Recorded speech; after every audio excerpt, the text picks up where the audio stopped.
Hi, I'm Allie. I'm a history major. I'm Zoe. I'm a sociology major. I'm Jill, and I'm a biology major. I'm Joel, and I'm a music education major. So today we're going to be talking about grand narratives. And how it affects our disciplines and how it affects us personally. And we'll be using the readings from the class and personal experiences to back up our arguments. This is Curious 4.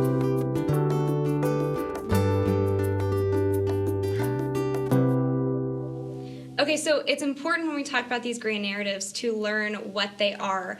And it's an important distinction to know that grand narratives are stories that we tell ourselves, not reality. So for example, Zoe, tell me a story. This little girl went to go spend the day at her grandma's house, and they made cookies, and they watched a movie, and they had the most fun.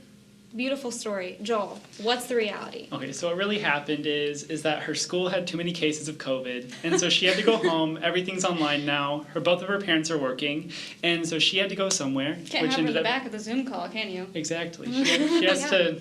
Oh, she got to go somewhere. And so she's hanging out with her grandma for the day, and that's what her grandma decided to do. Yeah. There you go. So we'd all agree that the story was much sweeter and better, and we loved that more than what the reality was, which I think is exactly what a grand narrative is. It's a story that we tell ourselves to make ourselves feel better. And this is, Lyotard actually argues, which we're doing it right now, so congratulations, everyone. We're following Lyotard. Yay! We are actually speculative learning. We are doing speculative learning, which basically says that we are starting to analyze these narratives, and I would even throw in Kant, because he argues that we should not only analyze them, but start picking at them and start questioning what they are. So according to Lyotard, just the history background of it, because I can't not do the history background because I freaking love history. It's the coolest. So, excuse me, it's the best. So according to Lyotard, this distinction really started after the World Wars. And it's because there's been so much death, and the numbers are insane. So in World War I, we lose 20 million people. In World War II, we lose 75 to 80 million people. Oh my gosh. So we can't even fathom that number of 80 million just in one war. I mean, that's insane. And so then we start telling these stories because they make us feel better. So the stories we're telling ourselves is, for example, the nuclear family. Zoe, I feel like you're the best person to explain what a nuclear family is. What's that narrative? Nuclear family is like 2.5 kids. Yeah, exactly. Yeah. So you have the mom and the dad goes to work and the mom stays at home, and so you have that narrative because you've got to get that stability back. And that happened again in the Industrial Revolution as well. So would you say that's kind of where that whole idea of the white picket fence, like everyone, like, dad goes to work, that's the mom's boys off at sports, mom's home cooking, the girls doing the laundry, that's where that came from? Yeah, that narrative really solidified in the 50s and 60s. It was a thing during the Industrial Revolution, again, during a crazy time of instability. During the Industrial Revolution, we created a private sphere and a public sphere, and the private sphere, if you've seen Little House on the Prairie, it is exactly what the Little House on the Prairie depicts. So Ma stays home, she's the moral upbringing, she takes care of everyone, and Pa goes out to the windmill. No, not the windmill. I don't know, he does something and he's goes not to home. work. He's He goes out of to the work, home. he's not home, he goes out to work. Gotta go hunt, you gotta go do this. Yeah, exactly. So Little House on the Prairie stuff, whatever they did back then. yeah, whatever they did back then. Yeah. Love that show. It's a little crazy now. I do, Anyway, of course. so we tell those stories to ourselves, and it started in the Industrial Revolution, but it really solidified after the World War, during the Cold War, when there was scary nuclear things going on, and so they wanted a nice story to tell, which was kids go to school, mom stays home. It's just very nice narrative. So, unfortunately, these grand narratives are still existing today, and even really the white picket fence and the dad working, I think it's changing a little bit, and we're questioning it. I don't think it was by choice. I mean, I think women wanted to go work, but it was also because we couldn't survive on a one-person income, so we had to go out and work, the women as well. But these grand narratives, these stories that we tell ourselves, continues to be an issue. And especially in history, you have really dangerous narratives that we tell ourselves. So like the Puritan work ethic, which is working hard will give you money. And if you're not working hard, that's why you're poor. Exactly. And we still tell ourselves that today. I mean, even in politics, we hear that argument all the time. I mean, I think we can all say that we're college kids. We all have a job. Yeah. And I'm still drowning in debt. 3 jobs right now. Yeah, Zoe has 3 jobs. So that Puritan work ethic is a grand narrative that we really want to dispel. there's also really another dangerous grand narrative that historians look at, and that's the narrative of race. So we tell ourselves that white people are better, and this goes back during the Enlightenment, when we read about the Enlightenment and the birth of Enlightenment. Yeah, exactly. Like Always Kant. Whenever always Kant. We always have a question, but we learned about Black Atlantic humanism, and Wait, what's that? so basically, it's trying to dispel all these racist narratives that we've been saying for years. Unfortunately, because of those grand narratives that we had in mind, it didn't go very far because we told ourselves, no, that's inferior to what we're writing. And so the Enlightenment really does solidify that grand narrative of race. And I would highly suggest reading Little Black Boy by William Blake and Phyllis Wheatley's On Being Brought from Africa to America. I think it's important to know that there were people of color writing during the Enlightenment, and yet we just kind of pushed them aside because of that grand narrative. So basically, as a historian, I wouldn't have a job if there were no grand narratives, which sounds sad. So for you. I know, I'm sorry. We need to sorry they have them, to exist for you. But as a historian, I love evaluating grand narratives and combating that to the truth. But even then, that's a narrative. Whew, I'm getting in some deep holes because our narratives that we find in history are only based on words, which we've recently read about with Prufrock and In a Grove by Akutagawa. Sorry, that words suck, and we can't trust anything. So even as a historian relying on words, there's a grand narrative in those words that I'm trying to combat. Like, that's so scary. Oh, like, it's to terrifying. think that, like, Oh, yeah. Like all our, language. I know. I Just can't. talking is just Like if we You read, can say anything. You can say anything. Mary Rawlinson wrote about spending her time with the Native Americans, and it was terrible. And she made it all up. But we all believed it because of that's her terrible. words. Ooh. Yeah. That's gross. So it's pretty terrifying. And being a historian, I mean, that freaks me out because without human words, I would not have a job nor a discipline. So yeah, it's terrifying. Mm-hmm. But yeah. So in grand narratives, I think Lyotard also argues that it's a social science, and these social sciences have to start combating these grand narratives. So I'm going to pitch it to my social science partner, Zoe, to give us the sociology perspective.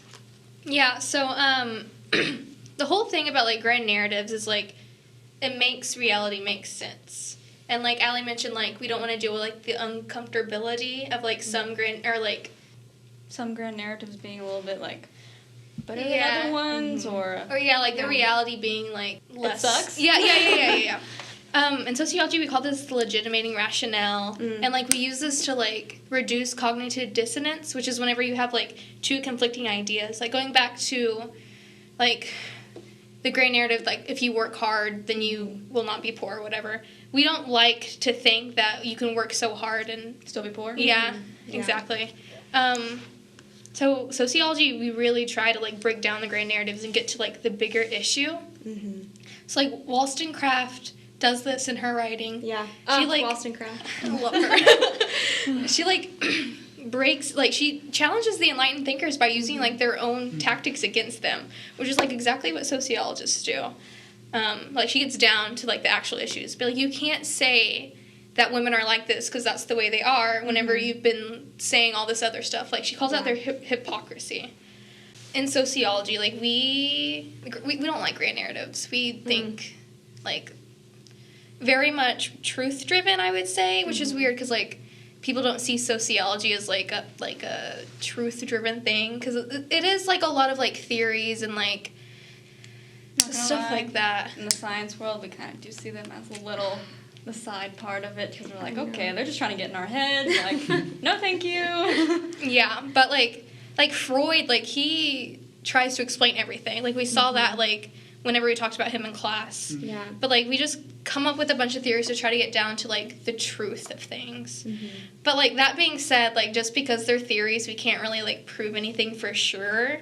But, like, with the Jill in the hard sciences, like, she can with what she does. So. Yes. So, for the, just, like, looking at hard sciences, I guess, we kind of look at the more of, like, the natural and the social world using evidence. So we run a lot of experiments and try to test hypotheses, just so we can back up all of the things we say with facts. And if we can't, then I guess it can't be true. So looking into this, we always go back to Darwin, our main man, just because he's like one of the major people who actually went into the field and observed things and came out with an idea of like, hey, this is how natural selection works. I did have no DNA testing or analysis or anything, and I actually came up with an idea of natural selection. So how cool is that? But science does have its limitations because a lot of times people will try to play God, and that's where some issues can come up. So like in Mary Shelley's Frankenstein, Dr. Victor Frankenstein was like, hey, I'm going to create life. Like, I'm a crazy scientist. I want to see if I can do this, which I understand because, like, if you're working really hard on an experiment, you want it to go right just to prove to yourself, not other people that you can do it, but, like, to yourself, which is probably, like, a reason in, like, psychology or something, like, hey, this is why I do it. Probably maybe some ego thing. I don't know. But there are limits because if you do try to play God all the time, like, things can happen, like Frankenstein. You create a monster that goes out into the village and comes at everybody, even though that was not his first initial nature of him. But moving on from there, there has been experiments in the real world where scientists have created a life and used it from cloning another animal. So an example of this would be Dolly the sheep. Woo! Dolly the sheep. Yeah, who was named after Dolly Parton. Woo! Dolly Parton. Yeah, so she was actually one of the first clones that lived, and they actually had scientific evidence on her and just kind of watched how she grew up throughout the years. But she just didn't really make it very long because she came out old in a way. Like, she looked old, she just acted old. It was the Benjamin Button version of sheep. Oh my gosh. I didn't even think of that, so I don't know. Button. So with this cloning thing, how does that work? What did they do to make this clone? Yeah, like how? They had a mother sheep or a mom sheep, and they took an udder cell from her, and they took an unfertilized egg and pretty much transferred the cell to the unfertilized egg, and it just went from there, and you have a baby. So yeah, but she only lived to be 6, and they got a lot of information from her. I mean, other places have claimed, like, hey, I've cloned a human, or we've done this, and there's no evidence of it, and it's just, I think, not very humane, because I don't want somebody taking something from me and then making another me. I just feel like that would be so weird. Don't like No, this thank at you. all. Yeah. Very scary. Very scary. Well, it Let's goes not. back to the grand narrative of like, well, first, we're all unique people, and we don't want a second person like us, but also the instability. That freaks me out, that we can make another, like a human life. No. We've seen if we need to read Mary Shelley again. People need to read this book and know what happens when we make something else. When you try to play God, yes. Yeah. Golly, I mean, man, Dolly. R.I.P. Dolly. Rest easy. Oh Yeah. my gosh. We'll be back after this quick commercial break. So November 16th will be our blood drive that was canceled due to the ice storm. It'll be in the Student Center Ballroom from 11 to 4, and you'll get a nice shirt that says Drain the Vein. And we need as much help as we possibly can because donations are down, and they're using a lot of the people who are donating to give convalescent plasma. So if you are a recoverer of COVID, make sure you come in and donate, and you will also be tested to see if you have antibodies if you're not sure. See you on Monday. Now for a curveball, as a music major, I've really noticed that there's this huge just push from like professors, communities, just everyone for education majors to go beyond just their bachelor's degrees and to go on to like grad schools, which is great. Like, I do agree. You should go. Yeah, grad school is great. It helps you get more money, That's lots the main more reason. experience. Like, there's awesome things about it, but a lot of times there's a push for us to move on to like higher education or to be performers or composers, things like that, instead of like following the education route. But I feel like that there's a big reason that you shouldn't do that, because although there is a big push, like, you need professors and you need people to compose and to be More performers, there you go, and be more educated overall and stuff. You also need those public school teachers, because as teachers, if you don't have solid, like, really smart teachers, how can you expect your students to be really smart as Like well? for your core curriculum? Yeah. You want somebody else. Yeah, which absolutely. I feel like music crosses over into that as well, because there's so much there's so much that can be learned from music that can be applied to other We all had places. to do choir. Like, We all Exactly. have to do choir. I was gonna say, like, my music teachers definitely, like, made the most impact in my life, like, Yeah. in band and stuff. There's always that one. It's like Yeah. it's always the music teachers. But I feel like there's that really big hole in the narrative just because it's like, what about the students? And like, what about the future with everyone? Like, how can you expect the future to get better if you are always pushing for your colleges? Because like there's that like 20-year gap, like 18 years of your life, you're not going to have that like that flow. And so if you don't have the strong base knowledge in your like elementary, middle school, and high school years, then you can't really expect the same thing to happen in your college years as well.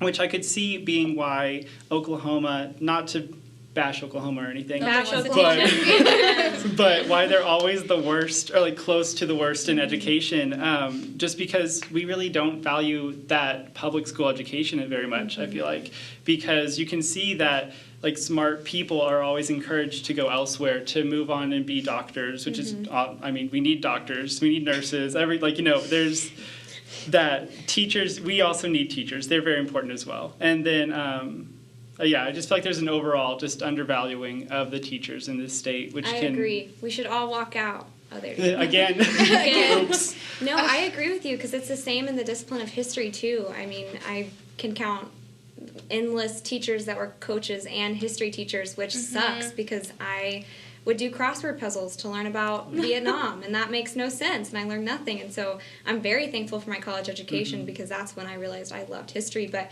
that's the same for music education too, because we're not, man, these kids could do something great, and we're just not letting them because we're kind of just stuffing teachers in, hoping to fill the void. Yeah. Exactly. But It feels like public school these days is more like a daycare than like actual trying to learn.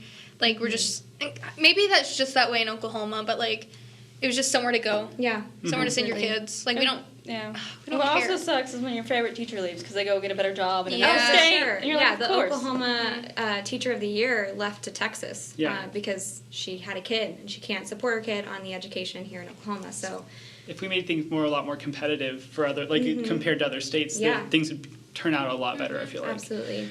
Which leads me to gender and education as well. Yes. I personally wanting to teach elementary school, so then that's just a huge, I mean, obviously teachers are way outnumbered, like male teachers to females. Like I got through my entire elementary school experience, and the only two men in the entire building were the custodian and the vice principal, and that was it. You know, I'm sure you guys have also had. Yeah, thinking similar about that, I'm like, I don't experiences. remember a male teacher at the school. I Yeah. think The principal. the Ooh. principal and like the vice principal and like, I had that's one fifth grade teacher, and his name was Mr. Timms. He was terrifying. Was he Oh a coach? no. He was not a coach, thank goodness. it. Joel, can I ask you a question about Yeah. like, because you said like in music there's more of a push towards like higher ed and like performance and like other things. Yeah. Do you find that true with like women in music, or like is it more acceptable for women to go into music education? That's a very good question. I would say I've seen a lot more music educators turn out music education majors that are ladies be teachers and there's a lot less push for them to go on rather than like I've had like 4 or 5 professors just say like, hey, you need to go grad school. You need to go to grad school. You'd be such a good performer. You should do this thing. And it's like, it'd be a lot nicer if things were a lot more even. Yeah. Like, everyone was given equal opportunity. Absolutely. Yeah. But honestly, I feel like that whole idea of, like, the woman needing to be the teacher rather than a man really started back in, like, those, like, the sod house days or, I mean, in governesses, like, way back in 1800s and stuff with the pioneers, you know, like Little House on the Prairie. You think about Little House on the the Prairie. Watch that this weekend. pulling up in their sod houses, like the moms just teaching their kids how to read, and it's really transferred over for the longest time. And at least in America, I don't know if that's how it is in other countries as well. But Yeah, it's interesting because we originally started out in the very early in the 1600s with male teachers because we thought that males should have the education. And then somewhere, which Zoe can probably answer this, but along the way, we've realized that teaching is a female's job, which also means that it gets underpaid, it's not represented, and so it's Zoe. So take it away. There's like Hochschild has a theory about like emotional versus rational work, and so like when we think about like teaching and even like nursing versus like being a doctor, like nursing is seen as more emotional work and doctors see more as rational work, and like there's a clear divide in between the two, and rational work tends to get paid more than emotional work, and also here's the kicker. Rational work tends to be seen as masculine work, and emotional work seems to be seen as like feminine work. So like teaching was seen as like emotional and like caregiving. Right. Yeah. And sorry, go ahead. no, you're good. But like women, since we've been young, been socialized to care for others. Yeah. We've been socialized to like think that like we've been socialized to be emotional rather than rational, whereas men have been socialized to be rational rather than emotional. And that's one thing that I've always heard is teachers are like 7,000 other things along with being a teacher. So they're counselors and they're like extra parents, and you know, they're the ones that wipe their noses and put on Band-Aids and things like that, as well as just being like teaching their core curriculums and things like that. So that So not gonna lie, back to like the caregivers and all that about your teacher. I'm pretty sure I called my kindergarten teacher mom one time. For sure. I feel like everyone has. Miss Warren, 2nd grade, I said mom to her. I was so embarrassed. Yes, in front of everybody, and you're like, dang. It's awful. I think that also goes back to Wollstonecraft and what she argues, because she says that we've been taught from a very young age to look pretty and to be just there, but whenever we want, you know, we need to have responsibility and all this stuff, and it's very complicated, but I think Wollstonecraft puts it beautifully, that we are being treated as delicate and we can't handle things. It's Carol Gilligan, my homegirl, I love her. But she kind of, there was like this little boy and a little girl that I don't want to say did an experiment on because that's weird, but she like observed their conversation. We understand what sociology. Yeah, so she like, okay. She like observed their conversation like, I can't remember the ages, but whenever they were like still children, and then like again whenever they were like preteens, and like as like children, like they have equal parts of the conversation, and like the girl kept up with the boy and blah blah blah blah, and then like she found when she came back and did it again, like when they were older, the girl was talking less, and the boy kind of dominated the conversation, and like basically like women, like we lose our voices. That's like what she says, because we're taught to like disassociate from ourselves so that we can care for others. So let me ask you this: is that why when I answer a question in all my classes, I frame it into a question? Yes. Very Interesting. Like we're so scared to be wrong, like who we are. Like that sounds weird, but like we really are. Like we're so concerned about others. We're taught to be so concerned about others. So whenever we like try to make a point or something, we like frame it as a question. Yeah. Do you think we're like trying to like overstep bounds or something, or just? I think that's just like how we were taught. Like Interesting. And we'll be right back after this quick commercial. Hello, this is Sparks RA Katie. Are you tired and stressed from this semester and want a fun night to hang out with your friends? Then look no further, because each week the RAs put on a small event for the residents of this campus to enjoy. Whether it be yoga, painting, or just playing some board games, we always have a good time. So make sure and be on the lookout for any upcoming RA events. This is what's so great about this podcast, is we can kind of Kant this. Yes, I tried to make Kant into a verb, and oh gosh, I'm so sorry. I'm so sorry. Kant this, okay. But I want to start asking ourselves what grand narratives, like gender narratives, like let's tackle this in our own disciplines. What does this mean for us? For me, like looking at my field of like science and stuff like that, so I'm trying to apply to medical school, like further. Everybody wants further education, grad school, everything. That's exciting. Trying. Big process. Hate it. Yeah. Anyway, but whenever you go to apply, sometimes like they show you the statistics on acceptance rates, like males versus females, age groups, and everything. And actually, usually when you think of a doctor, you know, male, white coat, everything. Like I go see the guy, the man. But now, it's a small tip of the balance, but it's 51% to 49%, and the females are ahead. Woo, woo, woo! So I'm really Nice. excited because finally do something. Yeah. I feel like we can make an impact, and maybe it is a little bit better because maybe we want more like the holistic view and be like more nurturing and stuff like that, whereas the man is just like, I'm gonna give you the facts, this is what's wrong with you, whereas now like the women are like, hey, like let me comfort you or something and still give you the facts. I don't know. Yeah. That's interesting. I wonder if people are starting to value women's, what we have been taught and using that to our advantage. Okay, I would argue. I would argue that women are just. We have to like take on the more masculine view in order to get ahead. That's very true. Like, there's another concept, hegemonic masculinity. Hegemonic masculinity. It's my favorite thing to talk about. But it's the idea that like, what's good for a man is good for everyone, and what's good for a woman is only good for a woman. Yeah. Yeah. So like, Ouch. women can be doctors, no problem.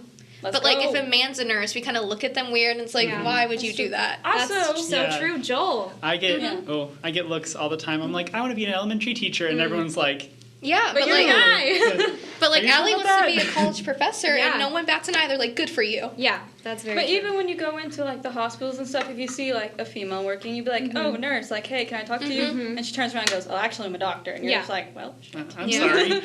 And I see that weirdly in academics too, because when I'm starting to apply to grad school as well, and thank Let's you. go, Allie. It's terrible. I hate it so much. But I see that a lot of grad school, you need confidence, and I have none. And so when I'm going into these interviews and I start saying, I have to write my personal statement, which is basically bragging on myself, it is one of the most uncomfortable things I've ever had to do, because I have to start saying, no, I am intelligent, and no, I am worth to go to grad school, but at the same time, I'm telling myself, no, you're not. You're not smart enough. There's plenty of smarter people. It's because you're a woman. Like, we're taught to be humble and like. I know, that's the thing. You're just like, I don't know, but yet, like for me, like for my interviews and stuff like that, I went and bought a suit. I'm like, I'm not sure I even know a damn dress. Like, I'm going to be a player at the table. Yeah. And it's crazy that we have to do that. I know, it like, is why crazy. do we as women have to be more masculine in order to be taken seriously? Right. Or Joel, you have to be more masculine in your role to be Yeah. thought of being a teacher, or Exactly. more feminine. That makes no sense. Gender. I know. Lame. The worst. And a special announcement from Dr. Crow. Dr. Crow, how do you handle stress? Well, every day, another small part of me dies. All right, and that was word from Dr. Crow. Thank you. So, with all of this conversation, I want to throw it back to one of our very first readings, Albert Camus, or Camus. No, it's Camus. We now know it's Camus. Thank you, Dr. Reese, for letting us know, but we all thought it was Camus. So, we want to talk about, we want to dispel these narratives, right? We want to use Kant, and we want to use these readings that we've learned in World Thought 3 to start saying, okay, I am going to be a female professor in academics. I am going to be a female historian that doesn't have to necessarily study gender. Like, I can do all these things. And I think Albert Camus sums it up perfectly, that we need to start making our own narrative. So I'm wondering what that'll look like for you guys, like going further into your career or personally. What is going to be that grand narrative you're going to tell yourself? I'm a boss. You're a boss. Yes. Just kidding. I don't know, just kind of like, I don't want to say, lack of better terms, fuck the gender roles. Like, Yeah. I want to be a doctor, I'm going to be a Down doctor. with the I'm going to work. patriarchy. Yeah. Even if I have to work, like, extra hard to be a doctor, like, Yeah. that's what I want to be. Even, I mean, there's probably going to be setbacks. I might not get into my first year, which is fine. Right. But, I mean, science has usually been, like, a male-dominated, like, thing. And, I mean, I'm just ready to make a change and do what I want to do. I don't care if there's a gender stigma to it. I'm just going to be what I want to be. I, want to be an orthopedic surgeon because I like bones, and that's what my passion is about. So that's what I'm going to do. Right Love on. it. Well, Yes. everybody can look at me and think, oh, wow. Like, oh, she's a girl doing a manly thing. I don't care. I've played sports my whole life. Like, Yeah. I'm ready. That's great. Love that. Yeah. For me, I mean, it's similar, just like, disregarding the gender roles and going for it. I mean, like, letting myself be an elementary teacher, even if it is weird and I'm the only guy in the entire building. Like, that's totally fine. Yeah. It's not a huge deal, because if I want to help kids learn music, then I should be able to do that, because that's my passion, So there you go. I think for me, like, I'm trying to think of how to put this, but like just looking deeper than like what we tell ourselves, because it's not fair. So like take a second look at things, I think, is what like my grand narrative would be. Like, don't trust the grand narratives. Don't trust the grand narratives. Just forget everything. We gotta take it from Kant. Yes. I think, I mean, the thing that I'm hearing is that we all have these passions and we all have these goals, and we have something we have a grand narrative telling us, yeah, this is not it for you. Like this, we're gonna have to step back, or you're gonna do something else.